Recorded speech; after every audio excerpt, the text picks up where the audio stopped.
At 4:17 on June 28, 1969, Specialist First Class Aaron Keene lay half-submerged in the black mud of the Mekong Delta, motionless beneath a curtain of fog that hung low over the palms. The air was thick with insects and the sour smell of stagnant water. In his hands rested a rifle whose front and rear sights carried faint traces of luminous paint, scraped from a broken radio dial, fixed with sap and glue. The men had mocked them for weeks. Glow-in-the-dark sights? Charlie's gonna spot you first. Keene hadn't argued. He knew low light better than most. Years of hunting silhouettes at dusk on the edge of Missouri fields had taught him how to read shapes when the world flattened into shades of gray. Those tiny glowing slivers weren't bright enough to reveal him. They were just enough to align a shot without shifting a flashlight or catching metal on moonlight. And he needed them. Because Vietnamese snipers owned this hour. 3 consecutive dawns, single, precise shots had cut into Keene's company, always between 4 o'clock and 5 o'clock, always from unseen positions in trees or mangroves. Never a second shot. Never a trace left behind. Now Keene sank deeper into the mud, letting the delta swallow him. Only the faint glow of the sights remained visible, 2 quiet green hints in the dark. A ripple touched the canal. A palm frond shivered. Somewhere above, a rifle settled into position. Keene inhaled once, slow. The snipers believed no one could see them before dawn. They were about to learn otherwise. The Mekong Delta did not hide snipers the way forests or mountain ridges did. It absorbed them. Every vine-draped canal, every coconut tree angled over black water, every elevated mat platform tucked into thickets of nipa palm offered concealment so perfect that even seasoned point men felt uneasy moving before dawn. The Delta was a world of reflections, water mirroring sky, leaves mirroring silhouettes, shadows doubling themselves until nothing could be trusted at face value. Keene's company had learned that the hard way. It started 3 mornings earlier at 4:38, when Private Mullins broke from a dike line to reposition the platoon's radio. The shot came from somewhere across the canal, a single crack that barely echoed. Mullins fell sideways, dropping into water no deeper than a boot heel. By the time the medic reached him, the sniper was already gone. No muzzle flash.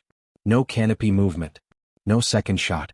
The next morning, at almost the same minute, Sergeant Ortiz went down while scanning the upper branches of a coconut grove. The bullet entered under the right collarbone and exited clean, leaving only a thin spray of blood on a palm leaf behind him. Again the sniper vanished. Again no one saw the angle. By the 3rd morning, morale had shifted into something harder, quieter. Not fear, anticipation of inevitability.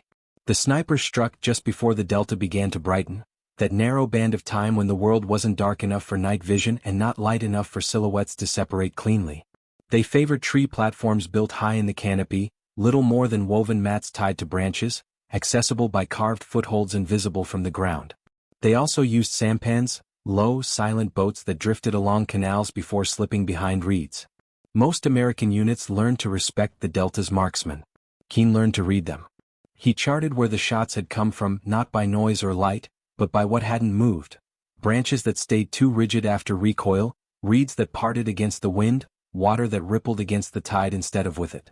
He spent hours at dusk studying how shadows fell across the paddies and how the treelines bent the early morning light. By the time the captain called for solutions, Keene already knew the answer wasn't more patrols or more rifles. It was visibility.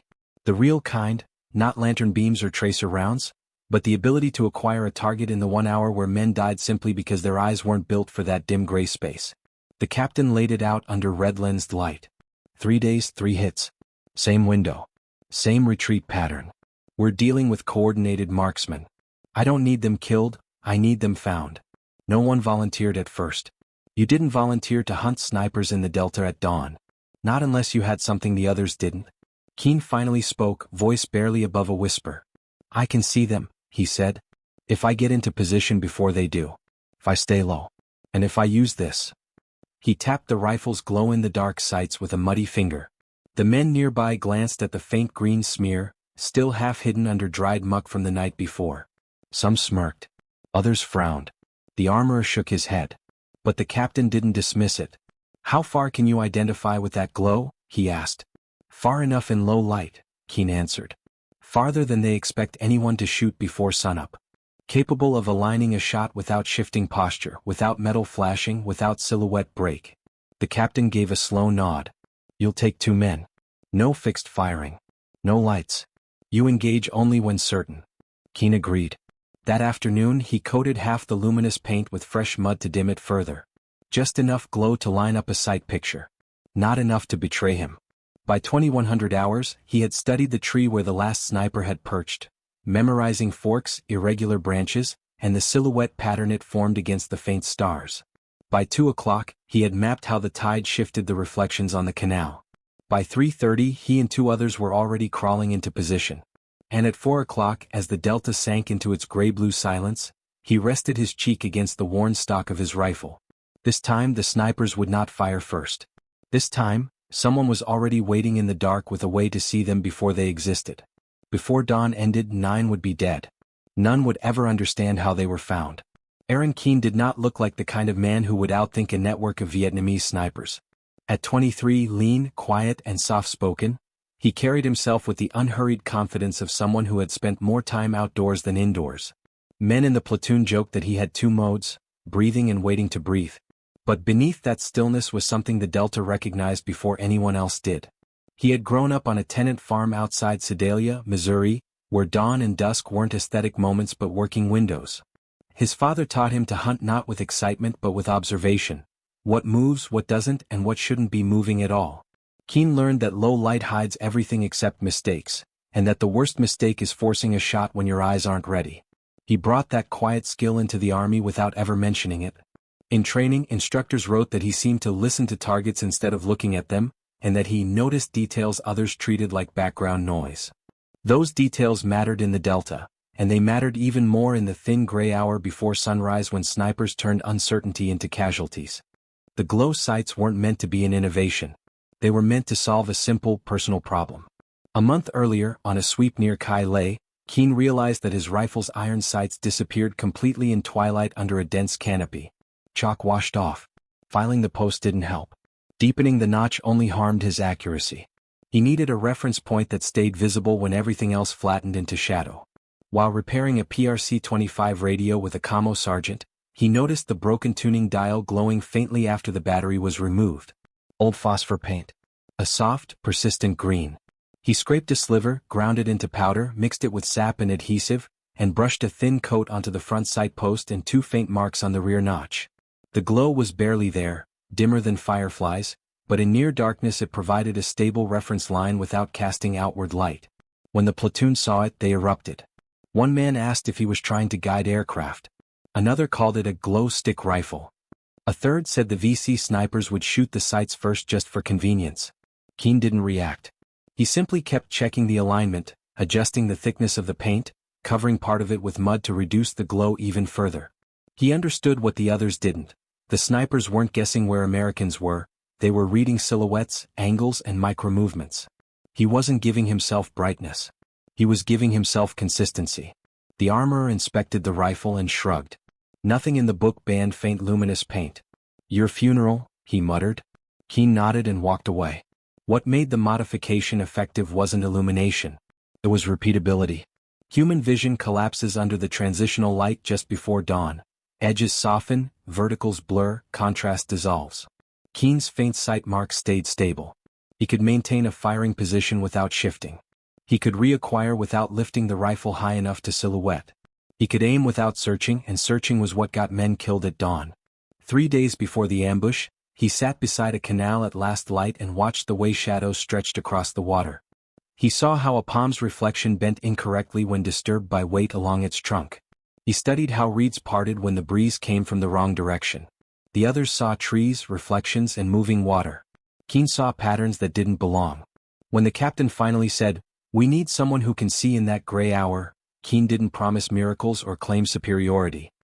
He raised his rifle, its sights faintly glowing beneath a smear of fresh mud, and said only, "I can see enough." There was no bravado. No certainty. Just readiness. 3 hours later, at 4:17, he lay in the mud waiting for Vietnamese snipers who believed the dawn belonged to them. They didn't know it yet, but the moment a farm kid from Missouri made his rifle glow just enough to matter, their advantage had already died quietly in the dark. The first shot came at 4:38, 3 mornings before Keen lay in the mud waiting for the snipers to reveal themselves. The platoon had been moving along a narrow dike line between 2 shallow canals. Mist clung to the palms, turning the world into faded silhouettes. Private Mullins had taken only 3 steps off the line to reposition the radio when the crack rolled across the water, sharp but strangely muted, swallowed almost instantly by the dense air. Mullins staggered once and fell sideways into a patch of reeds. No muzzle flash. No visible perch. No follow-up shot. By the time the platoon oriented toward the sound, the sniper was already gone. The second shot came 24 hours later, almost to the minute. The unit had not changed its route. There were only so many passages through the maze of dikes and canals, and the terrain did not allow for sweeping arcs of approach. At 4:40, Sergeant Ortiz scanned the treeline with binoculars, trying to find the faint depression in the canopy where the previous shot might have originated. The bullet entered beneath his collarbone, passed clean through, and buried itself in the mud near the water's edge. Ortiz dropped without a word. Again no second shot. Again no trace. By the morning of the third attack, tension hung over the platoon like humidity. They moved slower, eyes flicking from tree trunk to branch to reflection, searching for anything that broke the pattern of stillness. But the delta was merciless in its camouflage. Palm leaves bent under their own weight. Water rippled even without wind. Trees leaned at angles that could hide a man's outline perfectly if he kept his breathing low and his shoulders narrow. At 4:41, a round snapped through the reeds near the point man, missing him by inches before punching into a nipa trunk. The sniper had chosen a completely different vector, repositioning into a cluster of trees that had seemed too thin to support a shooter. The angle was precise. The escape route unseen. The company commander signaled withdrawal.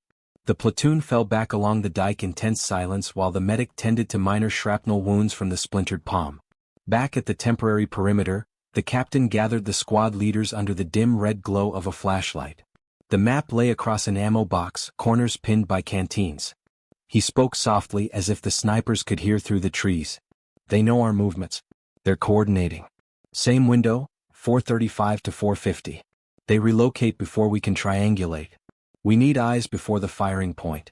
We need someone who can see before they shoot. The men stayed silent. No one volunteered. Hunting snipers in the Delta at dawn was not work anyone requested. It was work assigned to men whose luck had run out. Keene stood near the back, rifle resting against his thigh, the faintly glowing sights nearly invisible under a smear of fresh mud. He listened without shifting his weight, without lifting his eyes from the treeline beyond the perimeter. The captain looked up, scanning faces for willingness or desperation. He found neither, only exhaustion. What we have, the captain continued, is a visibility problem. They see us. We don't see them. Not until it's too late. Keene finally stepped forward. He did it quietly without ceremony. He lifted the rifle, angling it so the captain could barely make out the thin line of glow on the front post. The men behind him smirked at the sight, some shook their heads. The captain simply stared. "Sir," Keene said, "I can get eyes before they shoot. If I get set early enough. And if I stay low." The captain pointed to the sights. "And that thing won't light up half the delta?" Keene shook his head. "Too dim. Bright enough for alignment. Too faint to give me away. Covered most of it with mud. It's just a reference point in the dark. And you're certain you can spot them first?"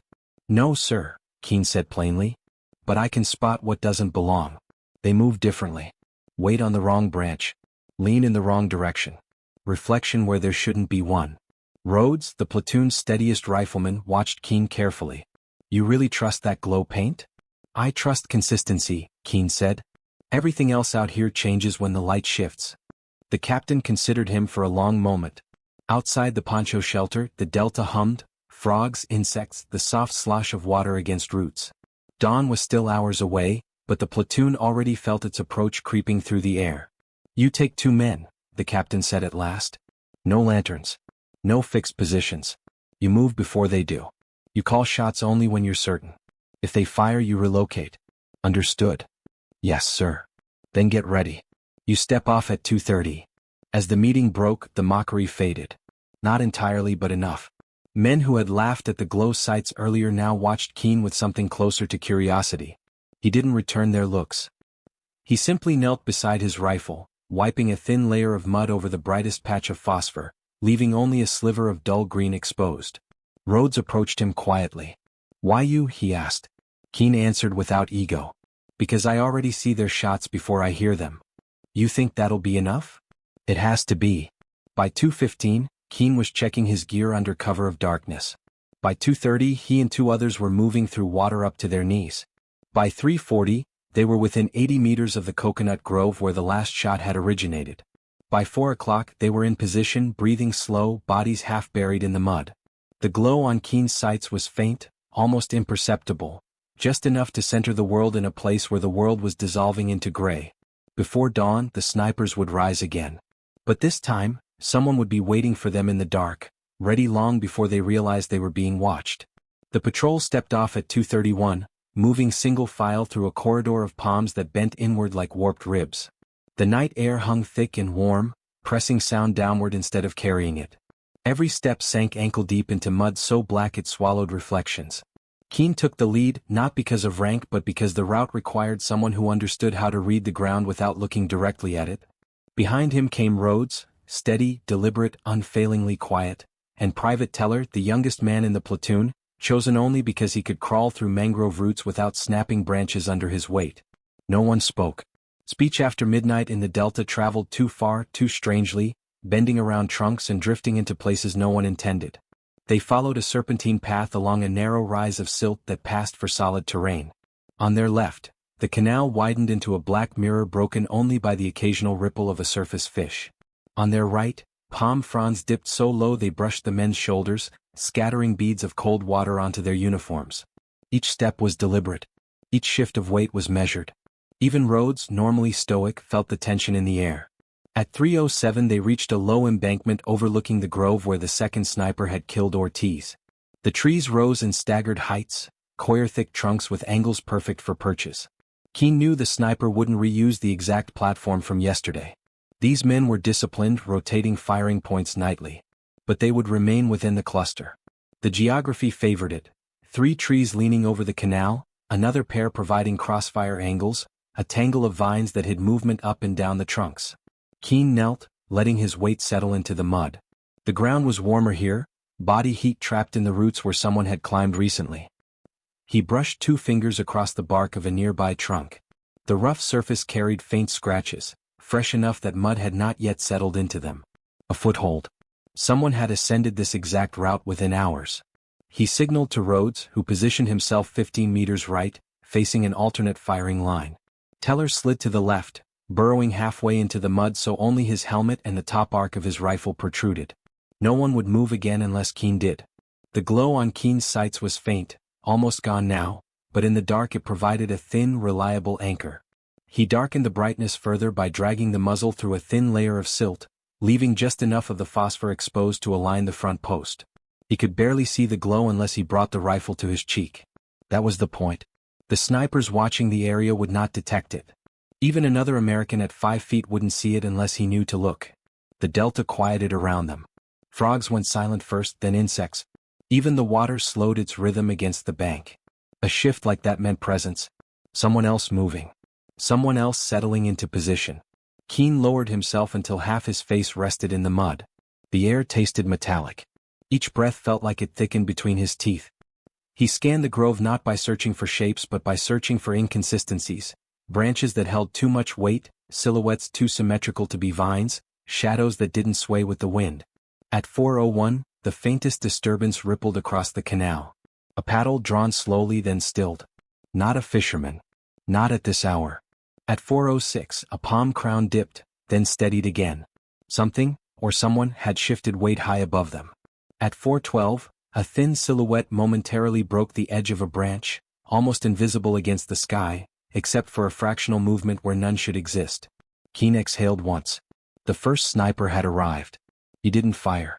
Not yet. Not until he understood the angle, trajectory, and distance. A premature shot would waste their only advantage, certainty.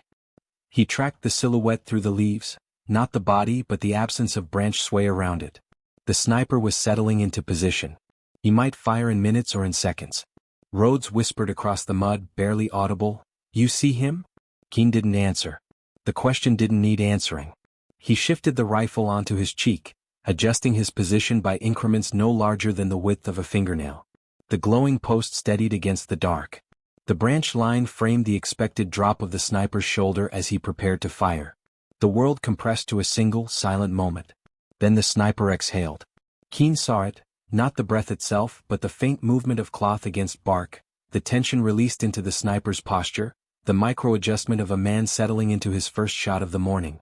Keen pressed the trigger. The shot cracked through the grove, swallowed instantly by the dense canopy.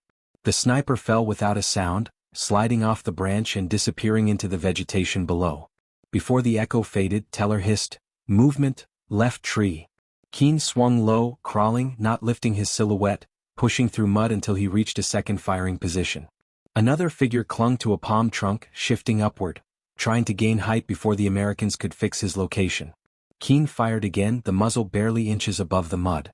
The second sniper dropped. The grove went still. But Keen knew better. Snipers in the Delta rarely worked alone. There would be more. And they were listening. He settled his cheek back against the rifle, the glow sight steady. The clock was still ticking toward dawn. And the most dangerous men had not yet shown themselves. The grove did not return to normal after the two initial kills. The Delta noticed.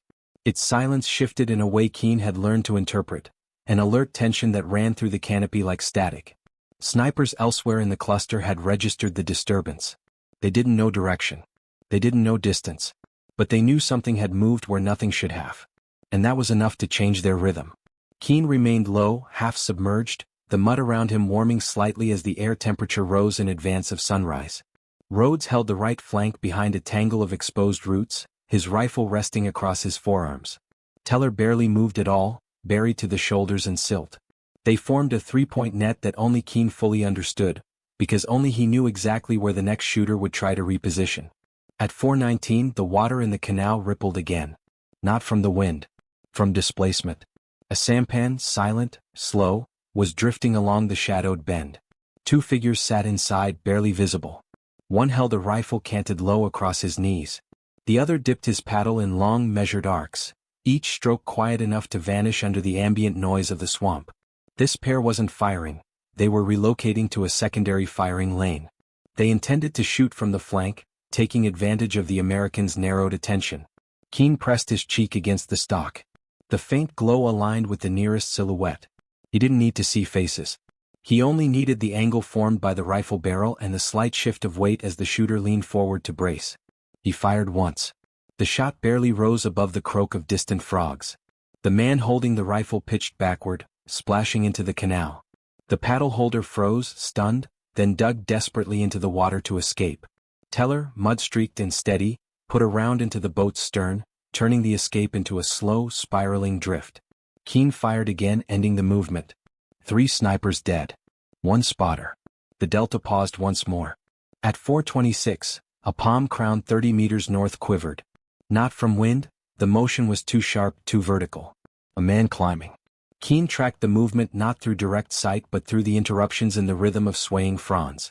Rhodes caught the pattern too and adjusted his rifle silently. The climber stopped halfway up, wedging a foot into a natural cradle of bark. He checked his line of fire. Keen noticed the tilt of the shooter's head, and then eased upward another meter. Snipers used height not for accuracy but for angle advantage, the ability to fire into chest cavities instead of limbs, the ability to see kneeling silhouettes, the ability to disappear behind foliage when recoiling. Keen shifted again, slow enough not to disturb the mud, fast enough to catch the sniper before he settled. The glowing sliver of phosphor aligned with a gap between 2 leaves. He fired. The sniper's body swung once against the trunk before slipping free and falling into the dense underbrush with a muted impact. 4 snipers dead. 1 spotter. The grove still wasn't empty. The VC operated in tightly coordinated micro-teams in this sector. Kill 2 and 2 more would rotate. Kill 4 and the last pair would begin to reposition not for firing but for escape. The moment dawn brightened the water, any movement in the canals would expose them. They needed to leave before the world sharpened into recognizable shapes. Keen anticipated exactly where they would go. At 4:32, a subtle distortion crept across the surface of the canal, barely a tremor running counter to the drift of tide. The current should have pulled left. Instead it bulged right. Something under the waterline was moving. Not a sampan. Not an animal. A submerged drag method. Men holding onto a low line attached to a root system, pulling themselves silently from one bank to another. Keen knew the technique, he'd seen it used by scouts weeks earlier. He angled the rifle low, suppressing the instinct to search with his eyes.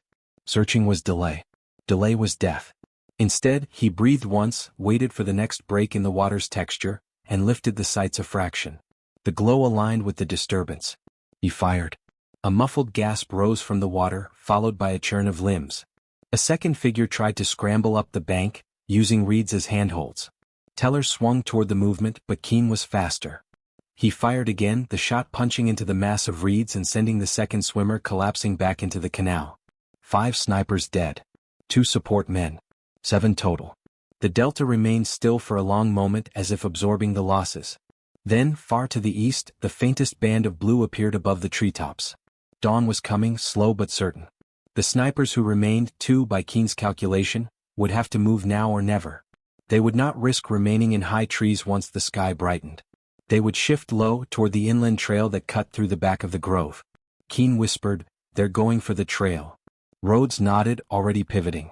Teller freed himself from the mud, rising silently like something pulled from the earth, and repositioned behind a fallen log. The 3 men formed a funnel, one that would catch any retreating silhouette against the thinning night. At 4:41, the first figure appeared. Low crouch. Fast steps. Rifle slung to avoid silhouette. Keane waited until the glow steadied on the blurred outline. He fired. The figure dropped instantly. A second shape followed, sprinting in short, disciplined bursts. He changed angles twice, weaving to prevent predictable targeting. But he couldn't escape physics. His movement cut across the pale band of dawn forming behind the trees. That contrast killed him. Keane waited for the precise moment when the runner's outline passed across a gap in the foliage. He fired.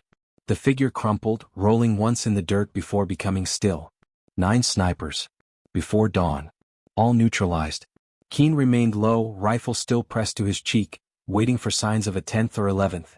Some units used decoys, but nothing moved. The delta finally exhaled.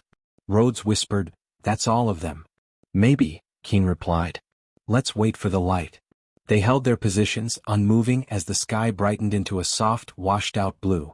Only when the first birdsong returned did Keane lift his head fully above the mud.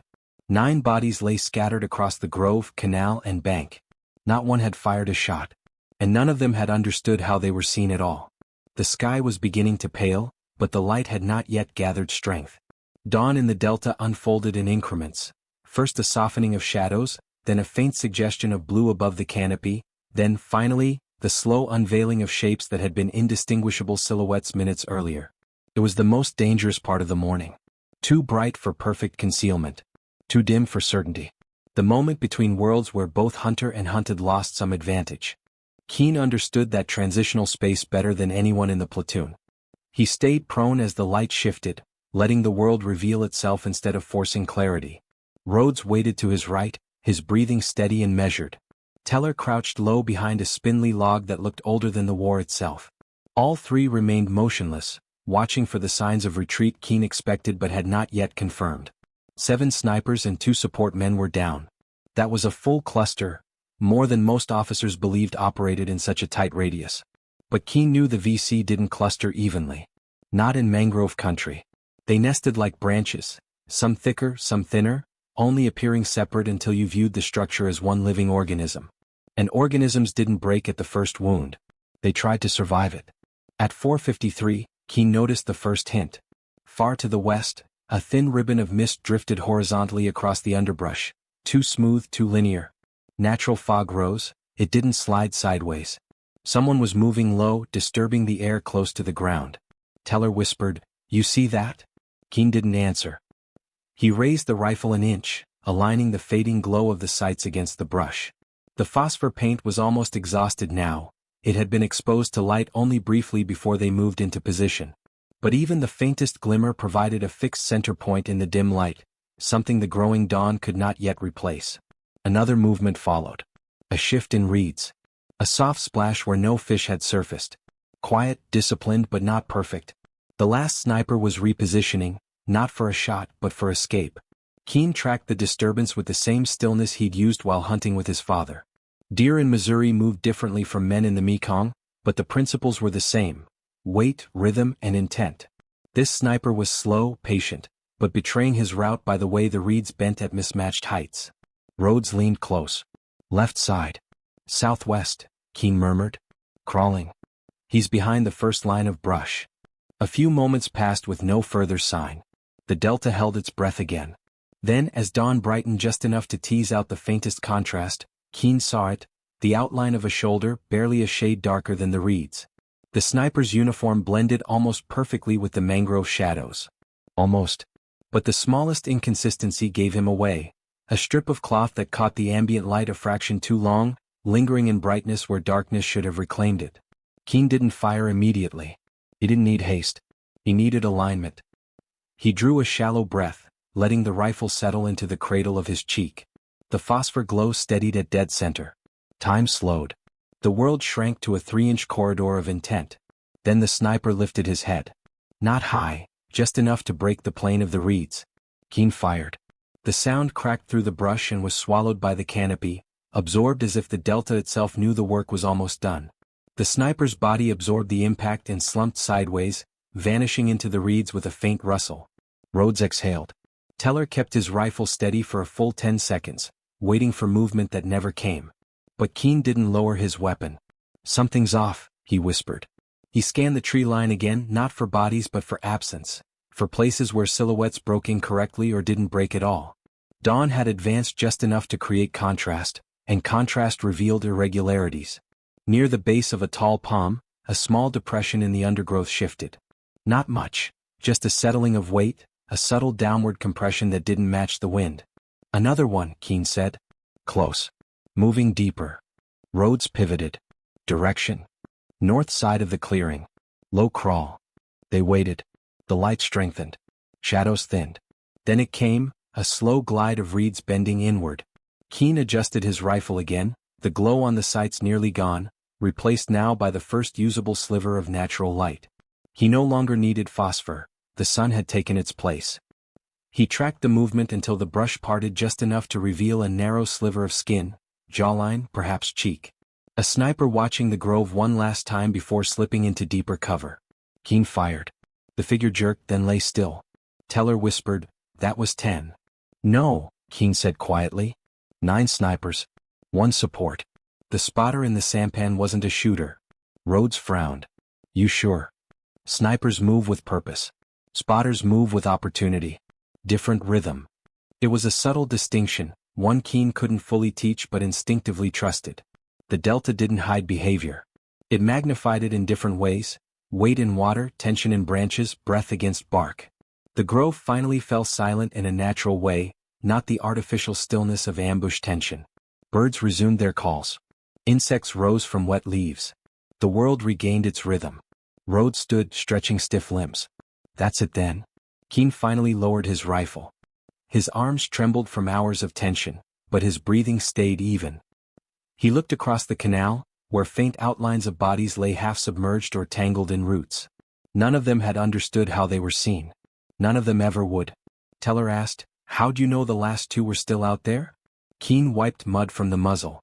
"Because the grove wasn't balanced yet." Balanced? They were a cluster. Clusters move like one thing. Until it's completely still, something's missing. He didn't elaborate. Teller nodded anyway, unsure but satisfied. By 5:12, the sun had broken through the canopy. Light glimmered off the water. Mist retreated in thin ribbons. Keen stood slowly, mud peeling from his uniform in sheets. He slung the rifle over his shoulder, the phosphor paint nearly invisible now in daylight, just a faint green stain on a black sight post. 9 snipers dead. Not one had fired at them. Not one had lived to understand why. Keen turned toward the perimeter line, where the rest of the company would be waking into a morning they did not yet know had been shaped for them. The dawn belonged to the Delta. But for a single hour, it had belonged to him. By 5:27, the rest of the company was waking up. They came out from under ponchos and makeshift hooches with the stiff, resigned movements of men who expected bad news at first light. 3 mornings in a row, dawn had brought a report. 1 killed, 1 wounded, 1 near miss.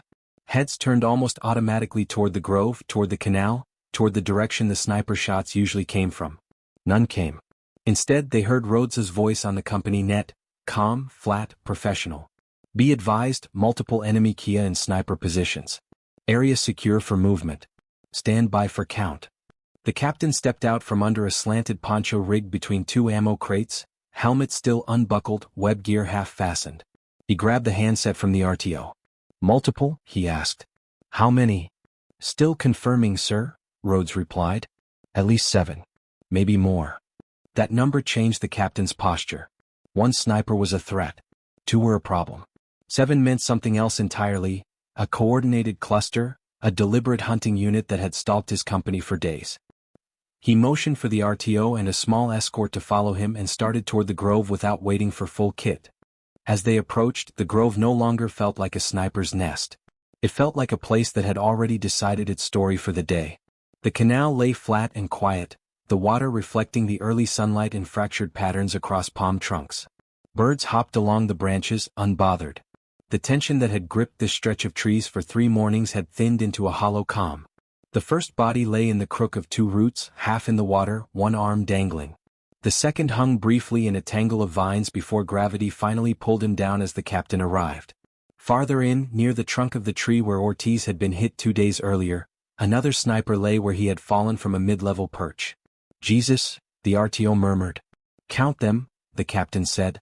They moved methodically, stepping carefully around roots and through reeds. 1 sniper in a torn black shirt near the bank. 2 more in the canal where the sampan drifted, hull punctured. Another in the underbrush near the inland trail, body curled as if still mid-crawl. 2 more in a line of reeds where the water eddied around them. 9 enemy dead by the time the tally was complete. 9 men who had woken before dawn fully expecting the morning to belong to them. Men who had, until that day, held the advantage. The captain found Keane standing knee-deep in the mud, rifle slung, uniform caked in silt and leaf fragments. His face bore no triumph, just the neutral exhaustion of someone who had been working a problem since before others even knew it existed. Report, the captain said. Keane spoke in the same flat cadence he used on the range. He explained their movement from 2:30 on. The approach route. The selection of positions.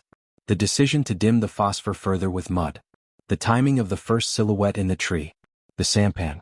The cluster of climbers. The swimmers pulling themselves along a submerged line.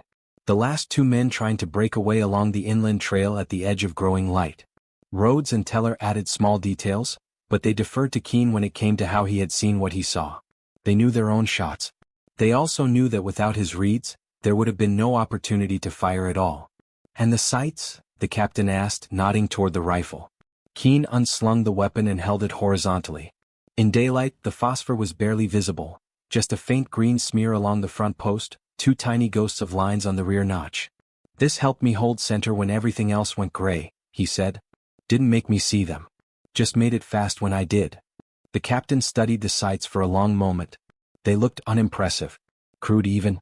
Something a bored private might have done to personalize his weapon instead of a field-expedient solution to a lethal tactical gap. The men laughed at that, the captain said quietly. Yes, sir, Keane replied. Still glow. Barely. Enough in the dark. Useless in daylight. That's all it needed, the captain said, handing the rifle back. Word moved faster than any formal report. By noon, soldiers who had rolled their eyes at the glow rifle were gathering in small knots near the ammo dump, miming sight pictures with their hands, asking each other if they'd noticed the way the grove sounded different that morning. A few came over to Keane in 1s and 2s, not to congratulate him, but to ask quiet, practical questions. How bright is it really? Work if I'm facing east? Can you still see it if you change cheek weld? Keane answered each question simply without selling anything. Dim, he said. Just enough for alignment. Won't help if you're looking the wrong way. Won't fix bad habits. Won't make you see what isn't there. The armorer examined the rifle later that day outside a sandbagged bunker. He ran a thumb across the front sight, then looked at the residue on his skin, a faint green stripe. Didn't think much of it when you put it on, the armorer admitted. Thought it'd get you killed faster than normal. I thought about that too, Keane said. What changed your mind? Nothing, Keane answered. I just decided I'd rather see a little better or not at all. The armorer grunted. You want more of that paint? If it doesn't come off the radios, Keane said. No, Sergeant. We need those to work. That answer settled something. This wasn't a gimmick, it was a tool employed carefully with trade-offs understood. The official record, when it was written later, captured almost none of that. A battalion-level summary described the engagement as a successful pre-dawn counter-sniper action resulting in the neutralization of an enemy sniper cell. It mentioned superior observational skill from unnamed individuals. It noted the time window, the number of enemy killed, the absence of friendly casualties. It did not mention phosphor paint. It did not mention glow-in-the-dark sights. It did not mention a tenant farmer's son from Missouri who spent hours watching how shadows misbehaved over water. Keene's name appeared once, buried in a line of the company after-action review. Specialist Keene's low-light marksmanship and target acquisition were decisive in preventing further dawn casualties. That was it. No medal beyond the standard commendation. No doctrinal update. No appendix in any manual about improvised low-light sighting solutions for riverine environments. The Army moved on to its next fight. The Delta remained the Delta. But inside the company the memory stayed. For weeks, whenever men pulled guard in the hour before dawn, someone would inevitably ask, "You see anything, Keene?" Whether he was on that post or not, the phrase stuck. A shorthand acknowledgement that there had been a morning when the odds reversed, when the invisible hunters became targets. Keene rotated home months later with a duffel, a rifle that stayed in country, a standard-issue medal, and no physical trace of the glow paint that had changed one battle's outcome. The sights had been cleaned, repainted, re-zeroed for another soldier. The Delta didn't keep souvenirs, it simply reused ground. Back in Missouri, people asked him the kind of questions civilians always ask. Did you see combat? Was it scary? Was it like the movies? He answered in plain, non-specific terms. He talked about heat, about mud, about waiting. He did not talk about phosphor paint or 9 snipers who died without ever firing at him. That story didn't fit easily into small talk. Years later, an officer researching riverine operations in Vietnam came across a brief mention of pre-dawn counter-sniper success in June '69, in an old battalion file. There was a casualty graph that showed a spike, then a sudden drop to 0. He read the summary twice, then moved on. There was no photograph, no attached diagram of the grove, no remark about glow-in-the-dark sights. But the men who had been there remembered. They remembered waking into a quiet morning that felt different from the last 3. They remembered walking that grove and realizing just how many rifles had been pointed at them before dawn, and how none had fired. They remembered the faint green smear on the front sight of a mud-caked rifle, and the calm voice of a soldier who had said only, "I can see enough." If you look at the official record, it's just a line in a report. If you listen carefully, beneath that line, you can almost hear the soft click of a bolt settling into battery in the dark, the slow breath of a man waiting in the mud, and the quiet decision that turned a fragile sliver of glowing paint into 9 unanswered shots. And somewhere in that flooded grove in the Mekong Delta, the trees that once hid those snipers still stand, their bark scarred in places no one would notice, unless they knew exactly where to look when the light begins to change.